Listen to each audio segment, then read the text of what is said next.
जी तो गाइज आज के इस ट्यूटोरियल में हम डिस्कस करने वाले हैं errors and exception handling. Basically errors क्या होते हैं और एक्सेप्शन हैंडलिंग हमारे पास क्या होती है, इस चीज़ के बारे में जो है ये पूरा ट्यूटोरियल है। इसमें हम किस तरह एरर्स को हैंडल करते हैं थ्रू एक्सेप्शन हैंडलिंग। ठीक है, जो कि एक्सेप्शन हैंडलिंग हमारे पास एक ऐसा मैकेनिज्म है जो कि पाइथन हमें प्रोवाइड करता है एरर्स को हैंडल करने के लिए। अब यहाँ पे थोड़ा बहुत हम यहाँ पे देख लेते हैं what is error handling. Error handling basically है क्या, फिर एक्सेप्शन हैंडलिंग हमारे पास क्या चीज है। ठीक है, अब ये सारी चीजें जो है हम यहाँ पे देखते हैं।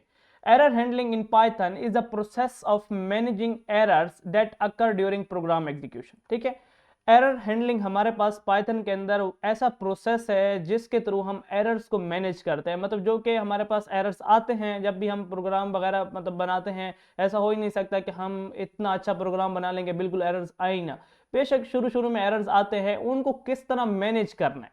मतलब कि फर्ज करें कि आप कोई वैल्यू ले रहे हैं यूजर से और वैल्यू जो है एज के हिसाब से, तब यूजर जो है वो कोई नेगेटिव वैल्यूज वगैरह एंटर कर देता। अब एज तो नेगेटिव होती नहीं है, तो इस तरह की चीजें जो है वो कभी कभी जो यूजर्स होता है वो मतलब ट्राई करने के लिए या मजाक करने के लिए जो है वो करते हैं, और इस तरह जो है हमारे पास हमारा प्रोग्राम जो है फिर वो क्रैश होता है। या जो भी आप ऐप बनाते हैं या जिस चीज में भी आप काम करेंगे आगे नेक्स्ट जाके, तो उसमें जो वो एरर्स आते हैं उनको जो है हम फिर जो है ना वो पॉपअप्स आप देखते हैं कि वो बोलते हैं कि नहीं आप यहाँ पे इतनी एज एंटर कर सकते हैं, इससे ज़्यादा नहीं, कम नहीं कर सकते, इससे ज़्यादा नहीं कर सकते। तो इस तरह की जो चीज़ें होती है ये बेसिकली होता है एरर हैंडलिंग, मतलब एरर से बचाने के लिए। अब वो जो है ये सारा जो प्रोसेस होता है जिसके थ्रू जो है हम इन एरर्स को मैनेज करते हैं ताकि कोई गलत वैल्यू इंटर ना करे, कोई गलत चीज जो है वो इंटर ना करे जिसकी वजह से हमारे पास एरर्स आते हैं। ये वैसे कभी कभी हम जो है कैलकुलेशंस वगैरह कर रहे होते हैं, वहां पे कोई एरर की पॉसिबिलिटी होती है, जैसे कि डिवीजन बाय जीरो। मतलब कि आप अगर किसी नंबर को डिवाइडेड बाय जीरो करते हैं तो इस तरह के जो एरर्स होते हैं इनको किस तरह हैंडल किया जाता है, किस तरह मैनेज किया जाता है, वो बेसिकली क्या है, एरर हैंडलिंग है पाइथन के अंदर। ठीक है, तो आप बेसिकली एरर्स करते क्या हैं, errors can stop the program from running if not handle properly. Error क्या करते हैं, हमारे प्रोग्राम को जो है वो क्रैश कर देते हैं अगर वो प्रॉपर्ली हैंडल्ड ना हुए। ठीक है, मतलब कि बहुत से मसाइल पैदा हो सकते हैं जब आपके एरर्स जो है प्रॉपर्ली हैंडल ना हो, तो हम बार बार जो है आपको एरर जो है वो देखने को मिलेंगे। तो इसको हम जो है प्रॉपर्ली हैंडल करते हैं जब भी हम पाइथन वगैरह, जब भी हम जो है वो एनालिसिस वगैरह करते हैं, जितनी भी ये चीजें होती हैं। तो इस वजह से जो है ये हमारा बहुत ही इंपॉर्टेंट टॉपिक है कि किस तरह जो है आपके पास जो एरर्स आते हैं उनको आपने कैसे हैंडल करना है। तो ये चीज, अब पाइथन जो है वो क्या करता है, पाइथन बहुत ही जबरदस्त काम करता है। Python provides a powerful mechanism. Python जो है वो हमें क्या करता है, एक पावरफुल मैकेनिज्म जो है वो हमें प्रोवाइड करता है कॉल्ड एक्सेप्शन हैंडलिंग, जिसको हम क्या कहते हैं, एक्सेप्शन हैंडलिंग जो है वो हम इसको कहते हैं to manage these errors and allow the program to continue running smoothly. ठीक है, पाइथन क्या करता है, हमें एक मैकेनिज्म प्रोवाइड करता है जिसका नाम क्या है, एक्सेप्शन हैंडलिंग।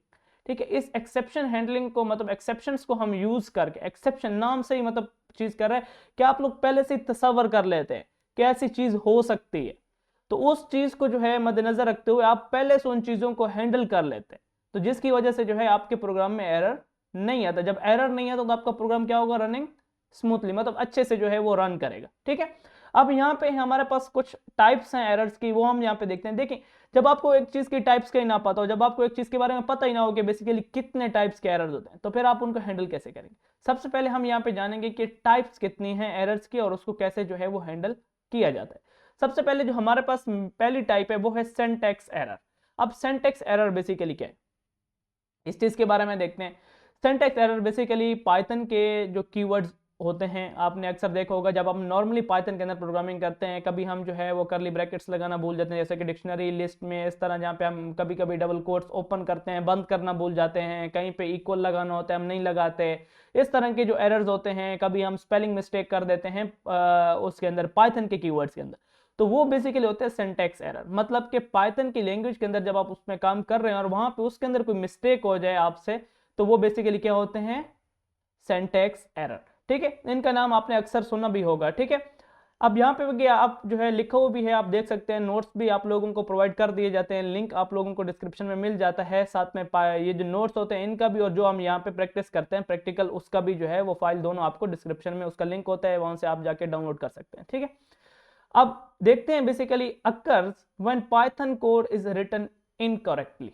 ठीक है, जब पाइथन का जो कोड है वो इनकरेक्ट लिखा जाए, तब ये जो है आपके पास सिंटैक्स एरर जो है वो आपके पास आता है। These are detected before the program runs, ये पहले से ही डिटेक्ट हो जाते हैं। जो आपके पास आईडी होता है जिस पे आप लोग काम कर रहे होते हैं वो इसको पहले से ही डिटेक्ट कर लेता है कि यहाँ पे जो है आप गलत लिख रहे हैं। कैसे? जैसे कि सिंपली मैं इस फाइल को ओपन करता हूँ, इस फाइल को ओपन करते यहाँ पे मैंने लिखा है प्रिंट हेलो वर्ल्ड। अब मैं अगर प्रिंट की स्पेलिंग में कुछ जो है वो मिस्टेक कर देता हूँ, जैसे कि ऐसे, तो मुझे पहले से यहाँ पे देखें ये डिटेक्ट हो गया है। लेकिन नीचे जो है इसके नीचे क्या आ गई है, येलो लाइन आ गई है, जो कि ये बता रही है कि यहाँ पे आपने क्या किया है, गलत लिखा। ठीक है, एक तो इसका कलर वाइट हो गया। ठीक है, जब हम प्रोग्रामिंग करते हैं, मैंने यहाँ पे प्रिंट की सही स्पेलिंग लिखी तो अब इसका कलर येलो है। जैसे ही मैं इसका स्पेलिंग मिस्टेक करता हूँ एक तो इसके नीचे जो है वो अंडरलाइन आ जाती है, जो कि क्या है, एक वार्निंग है। ठीक है, अब यहाँ पे देखें वो बाकायदा बता रहा है PR मतलब जो भी ये प्रिंट मैंने जो लिखा है ये लफ्ज इज नॉट डिफाइंड, ये डिफाइंड ही नहीं है पाइथन के अंदर। अगर आप इसको ठीक लिखते हैं, मैं प्रिंट कर देता हूँ और अब मैं इसके ऊपर जो है वो कर्सर लेके जाता हूँ तो वो बाकायदा मुझे बताता है कि इसका बेसिकली क्या सिंटैक्स है, ये किस वजह से यूज होता है, कैसा फंक्शन है पाइथन के अंदर, ये वो सारी चीजें। ठीक है, तो ये जो चीजें ये पहले से ही क्या हो जाते हैं, डिटेक्ट हो जाते हैं बिना प्रोग्राम को रन की। प्रोग्राम को रन करेंगे तब तो डेफिनेटली जो है वो एरर आएगा, लेकिन पहले से ये डिटेक्ट हो जाता है कि यहाँ पे ये एरर है। ठीक है, हाँ, अगर आप यहाँ पे कोई मिस्टेक कर दें इसके अंदर, ये आपकी ये एक स्ट्रिंग है, ये एक टेक्स्ट है, टेक्स्ट आप जैसे चाहेंगे वैसा प्रिंट होगा, आप मिस्टेक्स करें जो भी करें वो डिपेंड करता है आप पर। सही है, ये टेक्स्ट है, लेकिन यहाँ पे डबल कोट्स के अंदर स्ट्रिंग लिखी है, डबल कोट्स आपने ओपन ही नहीं किया तो ये एरर है, ये देखें डिटेक्ट हो गया। ये पाइथन का एरर है, आपने कोड लिखने में गलती की है, आपने सही से स्ट्रिंग को लिखा नहीं है। तो ये जो है इस तरह के एरर्स जितने भी होते हैं इनको बोला जाता है सिंटैक्स एरर। सही है, मजीद हम बात करते हैं रन टाइम एरर्स के। अब रन टाइम एरर्स क्या होते हैं, मतलब कि जब आप प्रोग्राम पहले से प्रोग्रामिंग जो भी मतलब प्रोग्रामर मतलब होता है वो भी जब ये चीज कर रहा होता है तो उसको भी पता नहीं चलता, वो कभी कभी जो है मतलब वो अपनी तरफ से सही प्रोग्राम बनाता है। ठीक है, अब फर्ज करें उसने दो नंबर लिए हैं और दो नंबर्स को डिवाइड करा रहा है तो वो अपनी तरफ से सही प्रोग्राम बना रहा है, लेकिन यूजर क्या करता है, जो इंटर मतलब जो बंदा इस प्रोग्राम को यूज कर रहा है वो इंटर कर देता है 0, मतलब नीचे डिवाइडेड मतलब डिनोमिनेटर में। तो वहां पे क्या हो जाता है, बेसिकली एरर क्रिएट होते हैं। तो उसको कैसे हैंडल किया जाता है या वो एरर्स किस तरह हैंडल किए जाते हैं, वो प्रोग्राम ठीक होता है। मतलब अब अगर एक यूजर है वो 10 इंटर करता है और उसके साथ जो दूसरा नंबर वो इंटर करता है 5, मतलब 10 जो है वो किस पे डिवाइड हो जाए, 5 पे। ठीक है, तो इस तरह जो है वो क्या होगा, वो तो ठीक होगा, लेकिन वहीं पे अगर कोई जो है 10 को 0 पे डिवाइड करने की कोशिश करता है तो फिर तो एरर आएगा ना। लेकिन देखें प्रोग्राम सही था, मतलब अब जब रन हो रहा है चल रहा है उस वक्त जो है उसमें एरर आ रहा है इंटर वैल्यूज इंटर करते वक्त। तो बेसिकली इस किस्म के जितने भी एरर्स होते हैं ये क्या होते हैं, ये रन टाइम एरर्स होते हैं। ठीक है, ये उस वक्त ठीक होते हैं जब आप इसमें मतलब सही वैल्यूज एंटर करते हैं। कभी कभी ये ठीक होते हैं, कभी कभी इसमें एरर्स आ जाते हैं इस कोड में। तो ये इस तरह जो है इसको हम क्या करते हैं, इसको बोलते हैं रन टाइम एरर्स। दो किस्म के हमारे पास ये एरर्स होते हैं। सही है, तो मैं यहाँ पे अगर नॉर्मली अगर लिख दूं, आप देखें मैंने यहाँ पे लिखता हूँ प्रिंट लिखा और मैंने लिखा एक वैल्यू 10 डिवाइडेड बाय 0। अब मैं यहाँ पे 5 लिखूं तो ये ठीक है, 0 लिखूं तो ये एरर है। सही है, लेकिन यहाँ पे प्रोग्रामर जो मतलब हमारा जो कंपाइलर है या जो भी इंटरप्रेटर है, क्योंकि पाइथन जो है वो इंटरप्रेटर लैंग्वेज है, मतलब लाइन बाय लाइन जो है वो ये एग्जीक्यूट होती है। तो जब भी मैं इसको रन करता हूँ, ठीक है, मैं जस्ट यहाँ पे क्लिक करता हूँ और यहाँ पे अगर आप देखें तो वो बोल रहा है डिवीजन बाय 0, ये एरर है आपके पास, 0 डिवीजन एरर इसको बोलते हैं। ठीक है, ये एरर्स के अपने नाम होते हैं, तो ये भी आप जो है काम करेंगे जितना ज़्यादा ये आपको खुद ब खुद याद होंगे, कोई रटने वगैरह की ज़रूरत नहीं है। ठीक है, तो एरर्स के नाम आपको जो है अगर नहीं भी पता, मतलब ज़्यादा आपको एरर्स के नाम नहीं पता, तो आप जाए ChatGPT पे उसको बोलेंगे यार पाइथन के अंदर जो मोस्ट कॉमन एरर्स आते हैं उसके मुझे नाम बता दो, तो वो आपको बता देगा। तो आपने इसमें रटने की क्या जरूरत, रटना बिल्कुल भी नहीं है। ठीक है, तो बस जस्ट आपको कंसेप्ट होना चाहिए कि हैंडल कैसे करते हैं, चीज़ों को मैनेज कैसे करते हैं, ये चीज़ें आपको अच्छे से जो है वो प्रैक्टिस होनी चाहिए। बाकी जो है एरर्स के नाम, ये चीज़ें इंसान जब अपने लाइफ में काम करता रहता है लगातार जो है, तो ये खुद ब खुद जो है वो चीज़ें याद हो जाती। ये हो गया हमारे पास उसी के साथ साथ। ठीक है, अब हम यहाँ पे देखते हैं हमारे पास जो है वो एक्सेप्शन क्या है, व्हाट इज एन एक्सेप्शन, कि हमारे पास जो है वो एक्सेप्शन क्या है। An exception is an event, ये हमारे पास क्या है, एक किस्म का इवेंट है, वो मौका जिस पे हमारे पास एरर आता है, और उस मौके को हम क्या करते हैं, एक्सेप्ट करते हैं, मतलब पहले से तसव्वुर कर लेते हैं कि ऐसा हो सकता है। जब ऐसा हो सकता है तो फिर उस सिचुएशन में क्या होना चाहिए, इसको बोलते हैं एरर हैंडलिंग। कि अगर आप सोच रहे हैं कि ऐसी चीज हो सकती है आपके प्रोग्राम में, मतलब कि आपने दो नंबर्स आपने यूजर से बोला है कि इनपुट करो और वो इनपुट कर रहा है, अगर वो ठीक करता है तो सही है, नहीं ठीक करता, गलत नंबर एंटर कर देता है जो कि आपस में सही से काम नहीं कर सकते, तो फिर क्या होगा, एरर आएगा। और ये आपने पहले से सोचा है। जब आपने सोचा है तो फिर आपने इसका कोई ना कोई सोल्यूशन निकालना है। जब आप उसका कोई ना कोई सोल्यूशन निकालते हैं और उसको रिजॉल्व करते हैं, तो वो है आपके पास क्या, एक्सेप्शन हैंडलिंग। क्या आपने पहले से सोचा, एक्सेप्ट किया कि ऐसा हो सकता है, एंड देन उसको हैंडल किया। ठीक है। An exception is an event that occur during the execution of a program, ठीक है, interrupting the normal flow of instructions. ये क्या करता है, जो नॉर्मल फ्लो होता है प्रोग्रामिंग का उसको इंटरप्ट करता है। ठीक है, कि मतलब सही से उसको एग्जीक्यूट नहीं होने देता, बल्कि उसमें कुछ खामियां पैदा कर देता है, जिसकी वजह से वो क्या हो जाता है, क्रैश हो जाता है। तो इसी को हम क्या करते हैं, exceptions can be handled to prevent the program from crashing. अब वो जो एक्सेप्शंस होते हैं, मतलब वो जो इवेंट्स होते हैं, उनको हम क्या करते हैं, हैंडल कर लेते हैं, ताकि हमारा प्रोग्राम जो है वो क्या हो जाए, क्रैश होने से बच जाए। अब इनको हम हैंडल कैसे करते हैं, इनको हैंडल करने के लिए हमारे पास जो है 4 किस्म के ब्लॉक्स हैं। ठीक है, उनमें से जो मोस्टली यूज होते हैं ट्राई एंड एक्सेप्ट, बाकी दो जो हैं वो वैसे यूज हम करते हैं, उसका भी मैं आपको बताऊंगा। मोस्टली ये दो यूज होते हैं, एक ट्राई, किस कोड को ट्राई करो, अगर यूजर ठीक एंटर करता है तो सही है, नहीं करता ठीक एंटर तो फिर एक्सेप्ट, और फिर वो आगे से जो भी चीज होती है एक्सेप्ट के अंदर हम लिखते हैं, जो जिसमें हम उस कोड को हैंडल करते हैं। सही है। यहां पे नीचे आपको एग्जाम्पल में यहां पे बताया भी गया है। ट्राई के अंदर हम कैसा कोड लिखते हैं, कोड डेट में काज एन एरर। ठीक है, जो कि एरर की वजह बन सकता हो, क्या कर सकते हो, जो कि एरर की वजह बन सकता हो। और एक्सेप्ट के अंदर हम क्या लिखते हैं, code to handle the error. ये वो कोड होता है जो एरर को क्या करता है, हैंडल करता है। सिंपली हमारे पास एक एग्जांपल है, वही डिवाइडेड बाय 0 वाली, तो हम इसको पहले जो है वो हैंडल करते हैं। अब यहाँ पे अगर आप देखें, मैं इस प्रोग्राम को जो है वो यहाँ पे कमेंट आउट करता हूँ। कमेंट आउट करने के बाद मैं इसी के नीचे जो है वो प्रोग्राम लिखता हूँ। सही है। अब मैं क्या करता हूँ, एक नम जो है वो इनपुट लेता हूँ यूजर से, मैं इंट लिखता हूँ, इनपुट लिखता हूँ। ठीक है, ये सारी चीजें आपको पता है। मैं कहता हूँ इंटर दी नंबर, मैं क्या कहता हूँ, इंटर दी नंबर, एक नंबर जो है वो एंटर करो। अब उसके बाद मैं यहाँ पे क्या करता हूँ, उस नंबर को जो है मैं डिवाइड कराता हूँ 10 से। मैं प्रिंट लिखता हूँ और मैं क्या करता हूँ, 10 डिवाइडेड बाय नम। ठीक है, अब ये मेरा एक प्रोग्राम है, मैं इसको रन करता हूँ।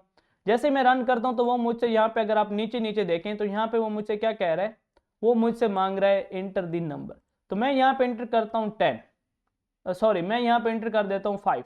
ठीक है, मैंने इंटर किया तो मेरे पास आंसर आ गया 2.0। सही है। अब ये जो मेरे पास आंसर आया, देखिए मेरा प्रोग्राम सक्सेसफुली रन हो गया। ठीक है, लेकिन अगर इसी प्रोग्राम को मैं दोबारा से रन करता हूँ, तो मैंने जब इसको दोबारा से, अच्छा दोबारा से रन करने के लिए आपको ऊपर बटन दबाने की जो है वो जरूरत नहीं है, आप उस तरह भी कर सकते हैं। अदरवाइज आप क्या करें, दोबारा यहीं पे डायरेक्ट टर्मिनल में रन करने के लिए आप जो है अपर एरो की जो होता है उसको प्रेस करें एक बार, और दोबारा से एंटर प्रेस कर दें, तो आपका प्रोग्राम जो है वो रन हो जाता है। सही है। अच्छा, इंटर द नंबर, ये दोबारा से नंबर मांग रहा है, मैं एंटर कर देता हूँ 0। 0 एंटर किया तो मेरे पास एरर आ गया। अब देखें, दो पहलू हैं, एक तो ये कि मेरा प्रोग्राम बिल्कुल ठीक चल रहा है, दूसरा ये कि मेरा प्रोग्राम जो है वो 0 से एरर जो है वो क्या हो रहा है, मतलब 0 डिवीजन वाला एरर जो है मेरे पास आ रहा है। अब इसको हैंडल कैसे करना, हम यूज करेंगे ट्राई एंड एक्सेप्ट का। इस कोड में एरर आ रहा है ना, इसको हम लिखेंगे ट्राई ब्लॉक के अंदर। मैं लिखता हूं ट्राई, सही है, और मैं इसकी बॉडी के अंदर, एंड ये भी ठीक है। अच्छा, ये जो है किधर गया, सही है, मैंने ट्राई लिखा, उसके बाद मुझे एक्सेप्ट लाजमी लिखना है, अदरवाइज ट्राई जो है वो एरर दिखाता रहेगा आपको इस तरह। सही है। अब मैं अगर एक्सेप्ट ना लिखूं, जस्ट ट्राई वाला ब्लॉक लिख लूं, तो मेरे पास एरर आएगा। ट्राई के जब ट्राई आपने लिखा है तो एक्सेप्ट लाजमी लिखना है आपने, ये बात आप अपने माइंड में रख लें। एक्सेप्ट जो है वो लाजमी, एक्सेप्ट मैंने लिखा। अब जो एरर मैं एक्सेप्ट करता हूं कि यार ये एरर आ सकता है, ऐसी एक्सेप्शन मतलब कि वो इवेंट जो कि क्या हो सकता है, आ सकता है, तो मैं वो यहाँ पे जो है वो लिखूंगा। मेरे पास कौन सी चीज आ रही है, मेरे पास आ रही है 0 डिवीजन एरर, तो मैं यहाँ पे लिखूंगा कि मेरे पास क्या आ रहा है, 0 डिवीजन एरर जो है वो मेरे पास आ रहा है। और उसको मैं यहाँ पे हैंडल कर रहा हूँ। कैसे हैंडल कर रहा हूँ? मैं प्रिंट कर रहा हूँ number can't be can not be divided by 0, जो भी आप लिखना चाहें, ठीक है। मैंने ये लिख दिया, सही है। ये मैंने सिंपल सी एक जो चीज़ है वो लिख दी। अब पहले जो है ना, देखें एरर जब आता है, एरर कैसे आता है? एरर जो है वो आपके पास जब आता है तो वो होता है कलर्स फॉर्म में, ठीक है। ये देखें इस तरह कलर्स के, और फिर नीचे बाकायदा बताता है कि यहाँ पे ये एरर है या इस तरह। अब अगर मैं 0 पे डिवाइड करूँ ना तो मेरा प्रोग्राम सक्सेसफुली एग्जीक्यूट हुआ है, और उस एरर की जगह मुझे एक स्टेटमेंट देखने को मिली है जो कि उस यूजर को बता रही है कि number can not be divided by 0, number जो है वो 0 से डिवाइड नहीं हो सकता, ठीक है। बाकायदा उसने एक स्टेटमेंट प्रिंट की है, ना कि कोई एरर। अगर ये मैं ना एक्सेप्ट, ये मैं इसको हैंडल ना करता इस एरर, तो मेरे पास क्या हो जाना था, यहाँ पे एरर आ जाना था, मेरा प्रोग्राम जो है इस तरह क्रैश हो जाता है, और ये इस तरह फाइल बाकायदा बताता है कि trace number more recently call last, इस तरह जो है आपके पास एरर आ जाता है, बाकायदा लाइन बताता है यहाँ पे एरर है ये वो। लेकिन मैंने अब इस एरर को हैंडल किया था।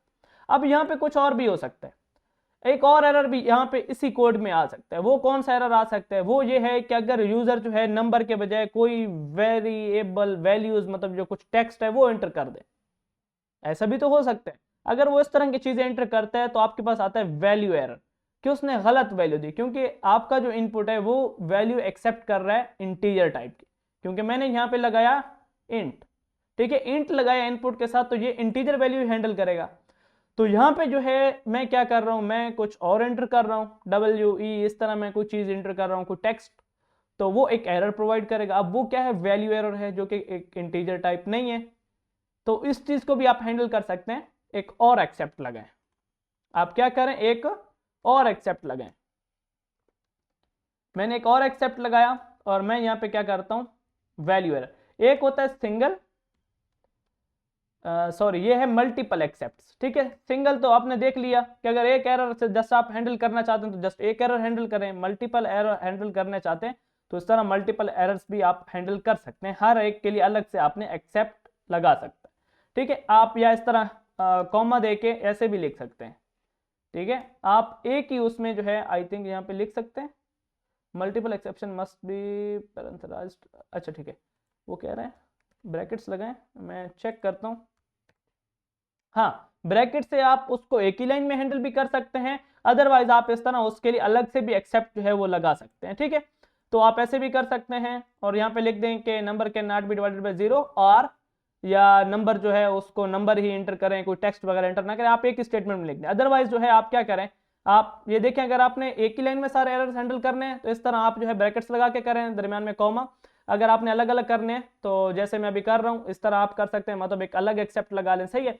तो फिलहाल मैं जो है वो अलग अलग कर रहा हूँ, तो मैं यहाँ पे इसको और इसको हटा लेता हूँ, सही है। तो मैं यहाँ पे लिखता हूँ प्रिंट प्लीज इंटर दी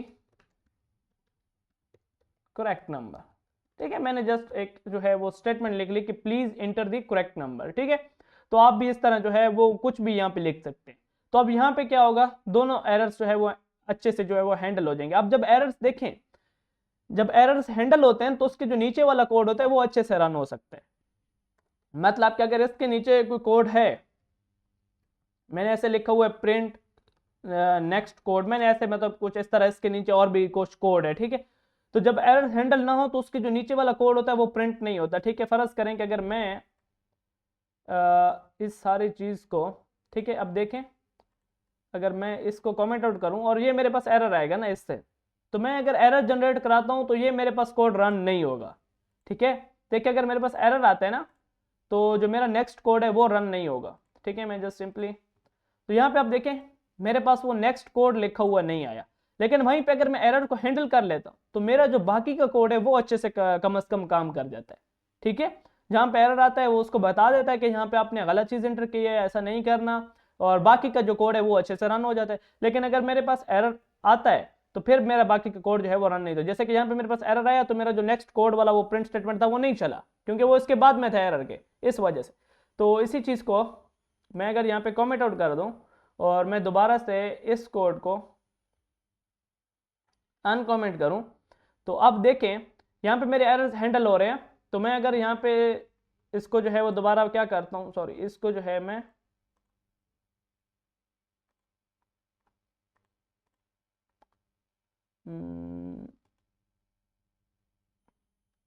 ठीक है, मैं जब इसको दोबारा से रन करता हूँ, यहाँ पे मेरे पास कोड रन हो रहा है और मैंने यहाँ पे क्या किया, 0 नंबर एंटर किया। तो देखें मेरे पास 0 डिवीजन एरर हैंडल भी हुआ और मेरा जो बाकी का कोड है वो भी यहाँ पे मेरे पास रन हो गया। तो इस तरह जो है आप क्या कर सकते हैं, अच्छे से एरर्स को हैंडल करके थ्रू एक्सेप्शन, ठीक है, एक्सेप्शन हैंडलिंग के थ्रू, तो आप इस तरह जो है अच्छे से अपने प्रोग्राम को जो है एग्जीक्यूट करा सकते हैं। अब मजीद हम यहाँ पे देखते हैं, मल्टीपल एक्सेप्ट का मैंने आपको बता दिया, ऐसा भी आप कर सकते हैं। और कोई ऐसा एरर जिसका आपको पता नहीं है, कोई ऐसा एरर जिसका आपको पता नहीं है कि यार ऐसा भी कोई एरर आ सकता है, जैसे कि वैल्यू एरर का आपको पहले नहीं पता था, तो आप वहां पे इस तरह जो है एक्सेप्शन जो है वो लिख सकते हैं। ठीक है, एक्सेप्शन जो एक फंक्शन है, अब देखें फर्ज करें कि मैं यहाँ पे वैल्यू एरर जो है मुझे नहीं पता था कि ये एरर आ सकता है, तो मैं यहाँ पे लिखता हूँ एक्सेप्शन। ठीक है, अब मैं आपको एक और चीज़ भी इसके साथ बताऊंगा। अब मैंने यहाँ पे लिखा एक्सेप्शन और इस तरह मैंने लिखा है, जस्ट मैं यहाँ पे लिख लेता हूँ एरर अकर्ड। ठीक है, ताकि मेरा कोड जो है वो भी ख़राब ना हो और मेरा जो है बाकी का चीज़ जो है वो भी अच्छे से चल जाए। ठीक है, मैंने ऐसे जो है एरर को हैंडल कर लिया। मैंने यहाँ पे एक्सेप्शन लिख लिया कि यार कोई भी बाकी का जो एरर आता है वो उसको हैंडल करे। ठीक है, ये एक्सेप्शन ये फंक्शन है और यहाँ पे जो है क्या हो, उसको जो है वो चीज़ प्रिंट कर दे। ठीक है, अब जब मैं इसको रन करता हूँ ना, मैंने रन किया, मैं जो है वो 0 के बजाय कुछ टेक्स्ट वगैरह एंटर करता हूँ, तो देखें उसने मुझे बोला एरर अकर्ड और क्लास क्या है, एक्सेप्शन। ठीक है, मतलब एरर हैंडल हो गया, जस्ट हमें पता भी नहीं चला कि जो है वो कौन सा एरर आया, कैसा एरर आया, और यहाँ पे हैंडल हो गया और वो बता रहा है कि इसकी जो है ये कोई एक्सेप्शन क्लास का एरर है, तो ये हमारे पास हो गया। अब यहाँ पे मेन जो है ना ये एक्सेप्शन क्लास है, अब इसका आप ऑब्जेक्ट बनाएं एज ई करके, तब जो है आपको एरर जो है वो क्या मिलेगा, अच्छे से आप उसको हैंडल कर पाएंगे। अब इसी एक्सेप्शन को कहीं पर भी आपने लिखना है तो आप ई लिख ले, जैसे कि मैं यहाँ पे ई लिखता हूँ। अब जब ये एक ऑब्जेक्ट बना है इस एक्सेप्शन क्लास का, ये एक क्लास है, इसका एक ऑब्जेक्ट बन गया ई। ठीक है, जब भी ये ऑब्जेक्ट बनेगा, अब उस क्लास में से जो भी एरर आया होगा, चाहे वो वैल्यू एरर है, चाहे वो जिस भी किस्म का एरर है, जब वो यहाँ पे आएगा तो वो इस ई के पास मतलब चला जाएगा और ई के पास जो है ई जो है यहाँ पे मैं बता देगा कि बेसिकली कौन सा एरर है, और वो एरर नहीं होगा, बेसिकली वो एरर हैंडल्ड हो जाएगा इस एक्सेप्ट ब्लॉक के थ्रू। ठीक है, लेकिन हमें यहाँ पे पता चल जाएगा कि कौन सा जो है वो एरर है। तो जब मैं यहाँ पे दोबारा से कोई चीज़ एंटर करता हूँ, तो अब अगर आप यहाँ पे देखें, ये हमारे पास जो है वो एरर था जो कि उस एक्सेप्शन जो है वो हैंडल कर रही थी। जो एक्सेप्शन एक बड़ी क्लास है। ठीक है, अब उस वक्त मैंने इसको फंक्शन बोला, क्यों? क्योंकि नॉर्मली अभी हमने जो है वो क्लासेस एंड ऑब्जेक्ट्स के बारे में पढ़ा नहीं है, तो आप लोगों को जो है वो क्या हो जाता है, कंफ्यूजन हो जाती है। ठीक है, अब ये एक पूरी क्लास है, अब एक क्लास के अंदर बहुत से फंक्शंस होते हैं और उस क्लास का ऑब्जेक्ट्स बनाए जाते हैं। ठीक है, आगे चल के हम इसको जो है वो पढ़ेंगे। तो यहाँ पे मैंने एरर जो भी मेरे पास आ रहा था वो लिख लिया, मतलब एरर कोई ना कोई आया है और यहाँ पे वो एरर दिखा दिया जो कि हमारे पास वहाँ पे आता। ठीक है, तो यहाँ पे हमारे पास जो नेक्स्ट हमारा कोड है वो भी अच्छे से रन हो जाता है। ठीक है, यहाँ पे कोई भी एरर जो है वो इस तरह आप हैंडल कर सकते हैं। और यहाँ पे ये हो गया आपका मल्टीपल बी। अब इसी के साथ हमारे पास एक होता है एल्स ब्लॉक और एक होता है फाइनली ब्लॉक। अब एल्स ब्लॉक कब रन होता है? The else block runs only if no exception occur in the try block. else block तब रन होता है जब कोई भी एरर जो है वो आपके पास क्या होता है, नहीं आता। और फाइनली ब्लॉक कब रन होता है? फाइनली ब्लॉक तब रन होता है जब आपके पास ये हर वक्त रन होता है, सॉरी ये इसमें मतलब कोई भी एरर आता है नहीं आता, ये फिर भी रन होगा। ठीक है, अब इन दोनों को भी हम साथ में यूज करते हैं। अच्छा, इनको आपने इसी ट्राई और उसके साथ ही यूज करना है। ठीक है, इसका मतलब और कोई जो है वो काम नहीं है। तो मैं यहाँ पे प्रिंट लिखता हूँ, प्रिंट करता हूँ सक्सेस, मतलब कोड रन विदाउट एरर। ठीक है, मैंने ये लिख लिया कि code run without error, code जो है बगैर किसी एरर के जो है वो मेरे पास क्या हो गया, रन हो गया। और फाइनली जो है वो यहाँ पे आप कुछ भी लिख सकते हैं फाइनली के अंदर, फाइनली जो है वो हर वक्त रन होगा, चाहे एरर आता है चाहे नहीं आता। देखिए मैं यहाँ पे लिख लेता हूँ फाइनली ब्लॉक रन। ठीक है, तो मैंने ये चीज़ जो है वो यहाँ पे लिख ली है। अब यहाँ पे मेरे पास अगर एरर आ गया तो एल्स ब्लॉक नहीं रन होगा, अगर एरर ना आया तो एल्स ब्लॉक जो है वो मेरे पास रन होगा और मुझे बताएगा कि आपका कोड जो है बगैर किसी एरर के रन हो चुका है। ठीक है, अगर फाइनली जो है फाइनली हर वक्त रन होता है। ठीक है, अब जब मैं इसको रन करता हूँ, मैंने रन किया और मेरे पास अगर कोई एरर नहीं आता, मैं जो है 5 एंटर करता हूँ जो कि एक वैलिड नंबर है, तो यहाँ पे आप देखें code run without error, finally block run, और उसके बाद नेक्स्ट कोड जो भी मेरा बाकी का कोड होगा पूरी फाइल में वो जो है वो रन होगा।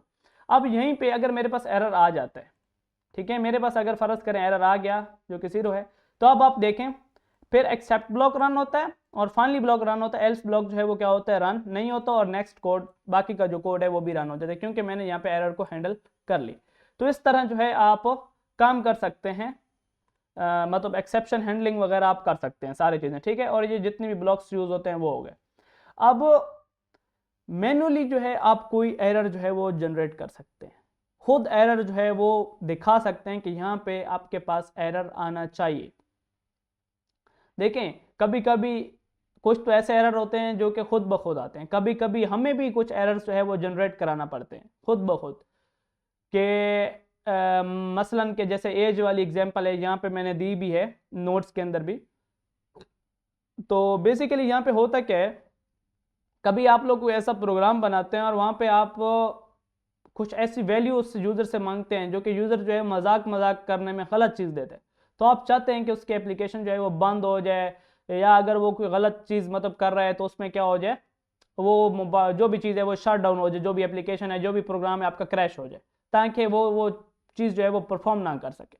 तो तब जो है आप खुद कुछ ना कुछ एरर्स जो है वो जनरेट करा सकते हैं। अब वो एरर्स कैसे जनरेट करा जाते हैं, सिंपल एक आपके पास कीवर्ड होता है राइज, आप उस राइज कीवर्ड का यूज करके आप जो है क्या करते हैं, एरर जनरेट करते हैं। सिंपल है, बहुत ही ज्यादा सिंपल है। मैं यहाँ पे एक प्रोग्राम बनाता हूँ, ठीक है, मैं इसको जो है वो कमेंट आउट करता हूँ। अब मैं यहाँ पे क्या करता हूँ, सिंपली एक वेरिएबल लेता हूँ age is equal to int input, int और इनपुट मैंने लिया और इसके अंदर मैंने लिखा इंटर द नंबर। सही है, इंटर द नंबर जो है मैंने यहाँ पे लिखा। अब मैं जो है नंबर जो है वो इंटर हो रहा है। अब मैं देखना चाहता हूँ कि यूज़र ने जो है वो नंबर जो भी एज जो है, या मतलब कि मैं सिर्फ ये देखना कंफर्म करना चाहता हूँ कि यूज़र ने जो है वो 18 से ऊपर एज जो है वो इंटर की हो। ठीक है, अगर वो 18 से नीचे इंटर करे तो मैं चाहता हूँ कि एरर आ जाए। ठीक है, मैं जस्ट अपने आप की जो है वो समझने के लिए जो है मैं एक ऐसा प्रोग्राम बना रहा हूँ, मैं चाहता हूँ कि यूज़र जो है एज इंटर करे। ठीक है, इंटर दी एज। ठीक है, अगर एज जो है वो क्या हो, कम हो, मैं इधर लिख देता हूँ, एक स्टेटमेंट प्रिंट भी कर देता हूँ, प्रिंट, ठीक है, यूज़र को समझाने के लिए, प्रिंट इंटर दी एज ग्रेटर देन 18, इस तरह या अबव दी 18, या इस तरह आप जो है एज इंटर करें। ठीक है, 18 से ज़्यादा। तो जब मैंने उसको बाकायदा बता दिया है कि आपने जो एज इंटर करनी है वो कितनी इंटर करनी है, 18 से ज़्यादा, तो अगर फिर भी कोई एज जो है वो 18 से कम इंटर करता है तो मैं चाहता हूँ कि एरर आ जाए, मेरा प्रोग्राम ही बंद हो जाए। तो आपने क्या करना है, राइज लिखना है।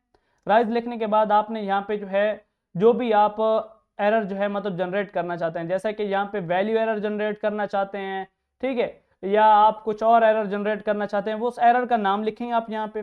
जैसे कि यहाँ पे जो है वैल्यू एरर भी आ सकता है, या कुछ भी आप एरर जो है जिस एरर के अंदर आप लिखना चाहते हैं, यहाँ पे आप एक्सेप्शन भी लिख सकते हैं ऐसे भी। ठीक है, आप ऐसे भी लिख सकते हैं, नो मैटर कि आप जो है वो क्या करना है। अगर कोई वैल्यू एरर के लिए आप कर रहे हैं तो फिर उस एरर का नाम लिखें, अगर नहीं याद तो फिर आप क्या करें, एक्सेप्शन लिखें, ऐसे भी आप कर सकते हैं। और यहाँ पे आप लिखें please enter the age above the 18। ठीक है, या इस तरह कुछ भी आप जो है वो लिखना चाहते हैं वो आप यहाँ पे लिख लें। ठीक है, तो फिर यहाँ पे जो है आपको एरर मिलेगा अगर वो 18 से कम एज जो है वो एंटर करेगा। तो जैसे ही मैं यहाँ पे जो है वो करता हूँ, इसको रन करता हूँ और मैं एज एंटर कर देता हूँ 9। नहीं, अच्छा, ये मेरे पास जो है वो काम कर गया, नहीं करना चाहिए था। अच्छा, ये सिर्फ तब काम करेगा जब जो है वो 18 से ग्रेटर हो। सॉरी, तो मुझे यहाँ पे क्या करना होगा,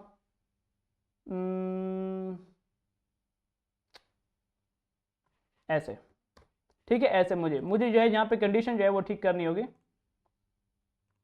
अब अगर मैं यहाँ पे 9 एंटर करूँ तो मेरे पास जो है वो एरर आ रहा है, ठीक है। और एरर में देखें तो वो मुझे बता रहा है कि एरर जो है वो क्या आया है, तो वो मेरा जनरेट किया हुआ एरर है। हाँ, यहाँ पे आप जो है कुछ वैल्यूज बेस भी एरर होते हैं, जैसे कि फर्ज करें कि यहाँ पे भी यूज़र जो है कुछ वैल्यू एरर जो है वो मतलब आप जनरेट करना चाहते हैं, आप जो है एज मांग रहे हैं और यूज़र जो है वो उसमें एज लिख रहा है, मतलब इस तरह नंबर्स में एज लिखने के बजाय वो टेक्स्ट बेस में एज लिख रहा है, तो आप उसको बताएं कि नहीं ऐसे एज जो है वो इंटर नहीं करनी, ऐसे एज इंटर करनी, तो आप तब भी जो है वो एरर जनरेट करा सकते हैं। जैसे कि मैं यहाँ पे इस तरह लिखता हूँ 20 कि मेरी एज जो है वो 20 है, तो तब भी जो है वो एरर आ सकता है। वो बोलते हैं कि इनवैलिड लेटर्स समथिंग, मतलब जो इंटीजर जो है वो जो है आपसे क्या करता है, टेक्स्ट नहीं लेता बल्कि नंबर से लेता है। तो इस तरह के जो है एरर्स आप खुद जो है वो यहाँ पे जनरेट करा सकते हैं। अब जब वैल्यू एरर जनरेट होगा ना, तो अब आप अगर यहाँ पे देखें, जब मैंने एरर जनरेट हुआ तो किधर गया, पहले जब मेरे पास एरर जनरेट हुआ था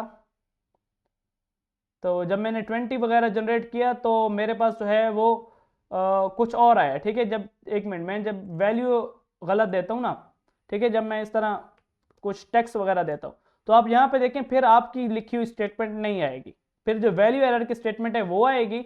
अगर यहाँ पे आप वैसे कुछ मिस्टेक करते हैं, मतलब कि आप एज जो है वो गलत देते हैं, जैसे कि 18 चाहिए और मैं 17 दे रहा हूँ, तो फिर जो है जो चीज़ आपने लिखी है वो चीज़ आएगी, सही है। अगर नंबर्स में ठीक वैल्यू इंटर हुई तो फिर वो चीज़ आएगी जो आपने लिखी है। अगर वो कुछ टेक्स्ट बेस देता है, मतलब वैल्यू बेस एरर करता है, तो फिर वो जो उसका अपना जो वैल्यू एरर की जो स्टेटमेंट होती है वो आएगी, ठीक है।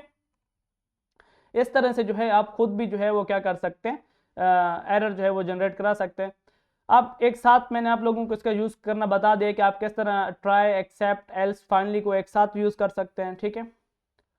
और ये कुछ कॉमन एरर्स हैं, बिल्ट इन एरर्स, इनको आप देख सकते हैं। ये तब आता है जब आप जो है किसी चीज़ को 0 से डिवाइड करते हैं, ये तब आता है जब आप जो है गलत चीज़ जो है, मतलब एक डेटा क्या कहते हैं डेटा टाइप है, आपने उसके बजाय किसी और डेटा टाइप की वैल्यू एंटर की, तो ये तब वैल्यू एरर आपके पास आ जाता है। इसी तरह टाइप एरर है, ये आप देख लें, जब आप किसी गलत टाइप के जो ऑपरेशन जो है जब वो परफॉर्म करते हैं। इंडेक्स एरर, जब आप मतलब लिस्ट वगैरह के साथ काम कर रहे होते हैं और आप ऐसी वैल्यू एक्सेस करने की कोशिश करते हैं जो वहाँ पे है ही नहीं, तो वहाँ पे फिर इंडेक्स एरर आ जाता है। इसी तरह की डिक्शनरी से काम करता है।